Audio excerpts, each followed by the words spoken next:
சுத்தி இருக்கிறவங்க நமக்கு தொந்தரவு கொடுக்கும் பொழுதும், நம்ம எப்படி நிதானமா இருக்கணும்னு, நம்ம நேயர் ஒருவர் கேட்கிற கேள்விக்கு, நம்ம ஐயா என்ன பதில் சொல்றாருன்னு பார்க்கலாமா?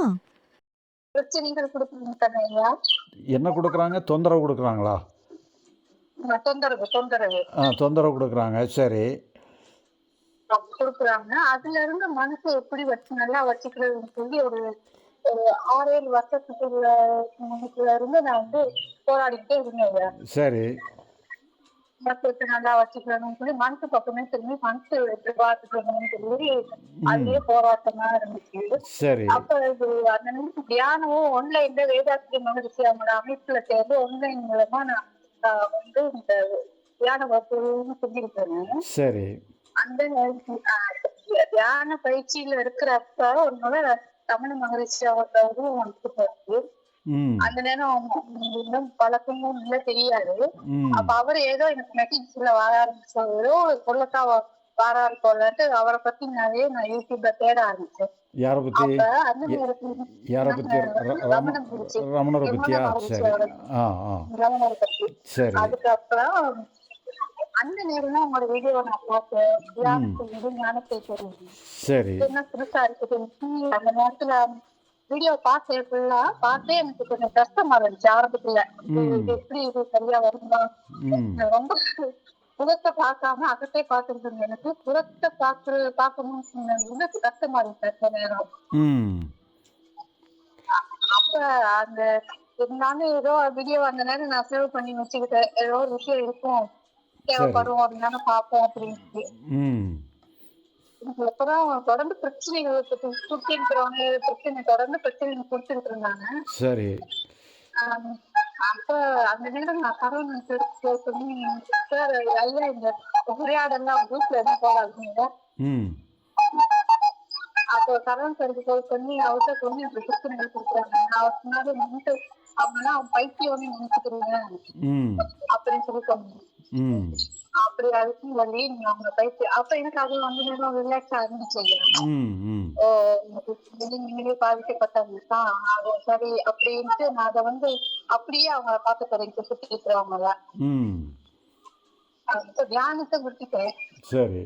விட்டுட்டு சுத்தி இருக்காங்க அப்படி பாருங்க. அங்க எனக்கு எங்க வீட்டுக்கு பக்கத்துல இருக்கிறவங்க வீட்டுல பக்கத்துல இருக்கிறவங்க பிரச்சனை தந்துகிட்டு இருக்கிறாங்க. அந்த வீட்டுல ஏற்கனவே மன வளர்ச்சி குந்திய ஒரு மகன் ஒருத்தர் இருக்கிறாரு. அது லேசா போயிடுச்சு. அவங்கள பைத்தியம்னு பாக்குறதுக்கு எனக்கு லேசாயிடுச்சு. அவங்க மனைவியை பாதிக்கப்பட்டவங்க நான் அவங்கள பார்க்க தொடங்கினேன். அதுல இருந்து எனக்கு ஒரு நல்ல ஒரு ரிலேஷன் கிடைச்சிட்டு எனக்கும் வேலைக்கு இடையிலான தொடர்பு நல்லா இருந்துச்சு. இதுல புறத்தை முக்கியமா பார்க்க ஆரம்பிச்சிட்டேன். மனநிலை பாதிக்கப்பட்டவங்க அவங்க அப்படிதான் இருப்பாங்க. மனசுக்குள்ள புலம்புறது கொஞ்சமா பார்த்து சரி மன இயக்கம் இருந்துச்சு. கோயம் இருந்துச்சு, கோபம் இருந்துச்சு, கவலை இதுக்கு முன்னாடி மனம் அந்த கோபம் பயம் கவலை அதெல்லாம் இருந்துச்சு. அடுத்து என்ன செய்வாங்களோ வெளியில செயல்பட முடியாத அளவுக்கு பிரச்சனைகள் இருந்துச்சு. அதுக்கப்புறம் அது கொஞ்சமா படிப்படியா குறைஞ்சிச்சு. சில நேரங்கள்ல பிரச்சனைகள் என்ன ஆகும்னா கனவுல நடக்கிற மாதிரி இருக்கும். சில நேரங்களில் எனக்கு எதையுமே கண்டுக்கிறது இல்லை. அவங்களை பத்தி தப்பான எனக்கு வரவே இல்லை. அவங்களை பத்தி அவங்க அப்படித்தான் இருப்பாங்க. ஏன்னா மனைவி பாதிக்கப்பட்டவங்க அவங்க அப்படித்தான் இருப்பாங்க. அப்படிங்கிற புரிதல் நான் புரிஞ்சுக்கிட்டேன்னு நினைச்சேன். புரிஞ்சுக்கிட்டேன் அவங்க அப்படித்தான் இருப்பாங்க. நான் அப்படித்தான் நினைச்சுக்கிட்டு இருந்தேன். என்னோட வேலை பார்த்துட்டு போனேன். எனக்கும் என் வேலைக்கும் எல்லா பார்த்துட்டு நல்லாவே இருக்கு. ஒரு பிரச்சனையுமே இல்லை. சரி. அங்க எதுவுமே இல்லை. எல்லாம் நல்லா இருந்துச்சு. 2 வருஷமா இருக்கும். 2 வருஷம் நான் எப்படி அசக்தி அறிஞராக தேவைப்படுன்னு சொல்லி இருக்கீங்க. அதுவும் ஆரம்பத்துல கஷ்டமா இருந்துச்சு. ஆரம்பத்துக்கு ரொம்ப கஷ்டமா இருக்கு. போக போக அதுவும் சரிதான். அந்த அந்த அதையும் ஏற்றுக்க முடியும், அப்படி செயல்பட முடியுங்கிற ஒரு புரிதலுக்கு வந்தேன். சரி. புரிஞ்சிச்சு, நல்லாவே புரிஞ்சிச்சு. அகத்திலே குழந்தையாவும் குழந்தை இல்லாம செயல்பட முடியும். புறத்தை வந்து அறிவை வச்சுதான் நாங்க ம் ஃபீல் பண்ணணும், புறத்தான விளங்கிட்டோம், நல்லாவே புரிஞ்சிருச்சு. ம் இத அவங்களுக்கு கால் பண்ணி எனக்கு அவங்களுக்கு சொல்லணும்னு நினைச்சுக்கிட்டே இருந்தேன். ம் அதுக்கு முன்னாடி இன்னும் நிறைய பிரச்சனைகள் வாழ்க்கையில வந்துச்சாதான் இன்னும் நம்ம எப்படி மனசு பேசுறதுன்னு ம் தெரிஞ்சுக்க முடியும்னு சொல்லி நான் வெயிட் பண்ணிட்டு இருந்தேன். ம் அதுக்கிடையில ஒரு பிரச்சனை ஒண்ணு கிளம்பி ஒண்ணு வந்துச்சு. என்னன்னா ம் பக்கத்து வீட்டுல எல்லாம் அவங்க தொந்தரவு தான் அவங்க கொடுத்துட்டு இருந்தாங்க. ம் திடீர்னு இது இப்படி செய்யக்கூடாதுங்கிற எண்ணம் டக்குன்னு வெளியில வந்துச்சு எனக்கு. ம் வெளியில வந்த உடனே நானும் அவங்களுக்கு பதிலுக்கு நானும் கேள்விப்பட்டேன். உடனே கொஞ்சம் நிதானம் இல்லை, புதுசு நிதானம் இருந்துச்சு. ம் கேள்விப்பட்டேன்னா அன்னைக்கு வந்து இப்படி செய்யக்கூடாது அப்படிங்கிற முடிவு டக்குன்னு இன்னும் கட்டுச்சு. உடனே பதில் சொன்னது நான் கேள்விப்பட்டேன். அதே தொடர்ச்சியா பிரச்சனையாவே தொடர்ந்து 2 நாள் தொடர்ச்சி பிரச்சனையாவே இருக்கு. நானும் விடலாம், அவங்களும் விட்ட பாடல. பதிலுக்கு பதில் பிரச்சனை போய்கிட்டே இருந்துச்சு. அப்ப நான் வந்து அது நேரம் ஒரு தோட்டம் அந்த 2 நாளுக்கு முன்னையா விழுந்துருக்கீங்க, நீங்க சொல்லி சொன்னீங்க, விழுந்துட்டீங்க, கீழே விழுந்துட்டீங்க, விழுந்த இடத்துல இருந்து நீங்க விழுந்து எந்த வேலையை மட்டும் நீங்க பாத்துட்டு போயிருந்தா நீங்க சரி வேலையை சரியா செய்யணும்னு சொல்லிடுவீங்க. அதே மாதிரி திருப்பி விழுந்த இடத்துல இருந்து வேற வேலையை பாத்துட்டு செஞ்சுட்டு அவங்க வந்து ரொம்ப என்ன அந்த இன்னும் கோவப்படுத்தணும்னு சொல்லி அவங்க டிஸ்டர்ப் பண்ணிக்கிட்டே இருந்தாங்க.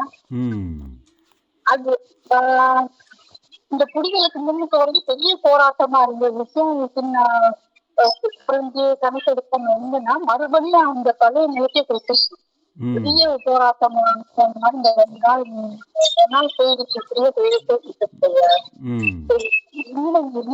ஏன் அந்த எண்ணம் அவங்க என்ன முடிவு எடுக்கணும்னா எதிர்னாலும் செய்யக்கூடாது கஷ்டம் எண்ணம் வந்துட்டு வந்தோன்னு நிதானம் நான் செய்யப்பட்டேன். அதுதான் பிரச்சனையே. நான் அந்த என்ன எனக்கு வந்ததுதான் எனக்கு அந்த பிரச்சனை ஆகுது. அதாவது நம்ம இப்போ ஒரு தடவை தவறிட்டோம்னாலும் பரவாயில்ல, பழையபடி நீங்கள் அதை நிதானத்துக்கு வந்துடுங்க. நிதானத்துக்கு வந்து பழையபடி நீங்கள் அவங்க அப்படி தானிட்டு எடுத்துக்கிட்டு அவங்களுக்கு என்ன நல்லது பண்ணலான்ட்டு யோசிக்க ஆரம்பிங்க. நீங்கள் செயலில் எதுவும் காட்டக்கூடாது. செயலில் காட்டினீங்கன்னா தப்பாயிரும். மனசில் மட்டும் அவங்களுக்கு என்னது நல்லது பண்ணலாம்னுட்டு நீங்கள் யோசிக்க ஆரம்பிச்சிங்கன்னு சொன்னால் அது வந்து உங்களுக்கு கொஞ்சம் உதவியாக இருக்கும். உங்கள் மனசு இன்னும் நல்லா மாறிடும், நல்லா ஸ்டெடியாக இருக்கும். இந்த மாதிரி தவறுதல்லாம் கூட ஏற்படாது.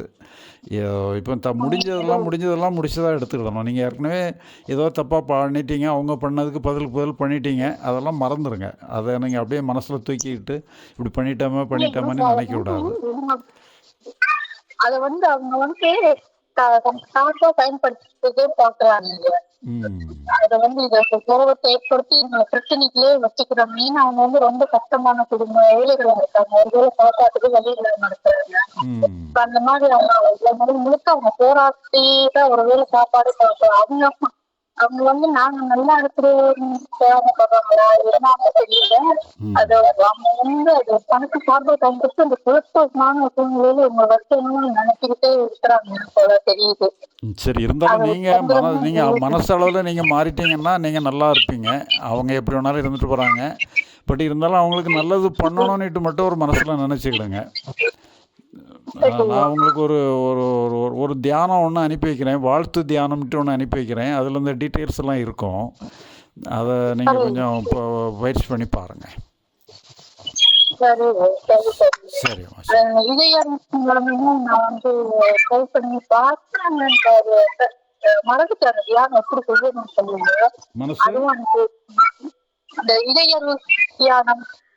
இறையருள் தியானமா? இறையருள் தியானம் உங்களுக்கு அனுப்பி வச்சிருக்கேனா?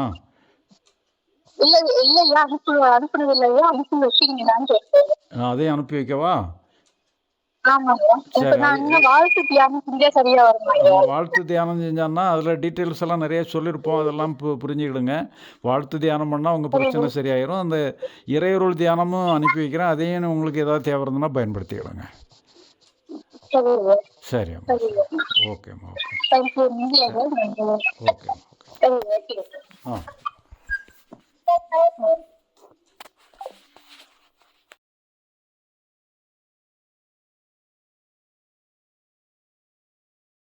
தொடர்ந்து இது போன்ற ஆன்மீக தேடல் மற்றும் வாழ்வியல் உண்மைகளை தெரிந்து கொள்ள ஐயாஸ் அகவல் சேனலை சப்ஸ்கிரைப் செய்யுங்கள்.